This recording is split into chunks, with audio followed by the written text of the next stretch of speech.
Some of Ontario's biggest hospitals are filled beyond capacity nearly every day. That's according to new analysis from CBC News. Overcrowding is so bad, hospital beds are now being placed in hallways and conference rooms. The CBC's Mike Crawley joins us from Queen's Park with more. Hey, Mike, can you outline for us how widespread the issue is? Vashi, it is all over this province, in big hospitals and small ones, in the north and the south, in the urban areas and the rurals. It is everywhere.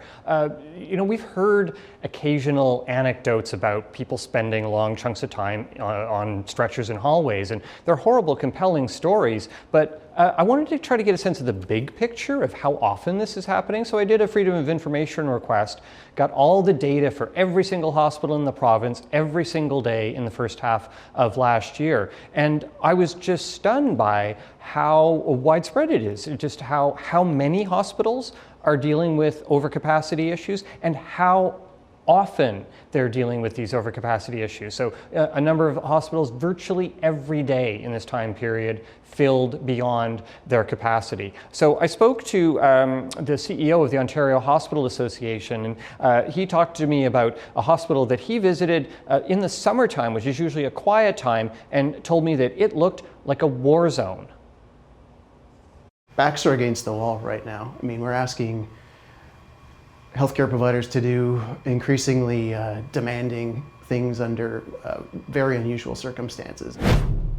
So that's the impact on staff. The impact on patients is, obviously a really uncomfortable stay. And so the hospitals now, in the provincial budget process coming up by the end of March, the budget's got to be tabled, they are asking for a really steep increase of almost 5% to their annual funding. And that's pretty close to $1 billion in extra money that they're seeking from the Ford government.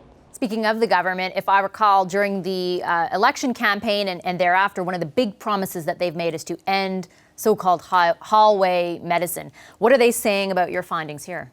Yes, well, that promise that Doug Ford made, the health minister is admitting that it is going to take several years to be able to achieve it. Here's Christine Elliott. Well, it's not going to happen overnight, unfortunately. It's like taking an ocean liner and turning it around. It doesn't happen on a dime.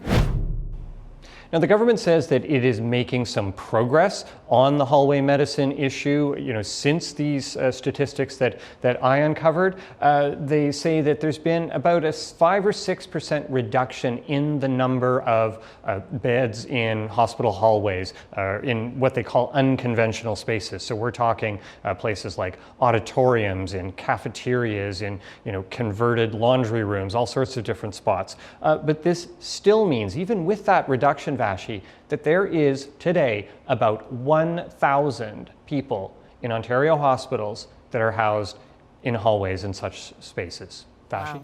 Wow. Okay, thanks, Mike. Really appreciate the investigation and the research. The CBC's Mike Crawley for us in Toronto. Hi, I'm Vashi Capellos, host of Power in Politics. See more of our show by subscribing to the CBC News channel or click the link for another video.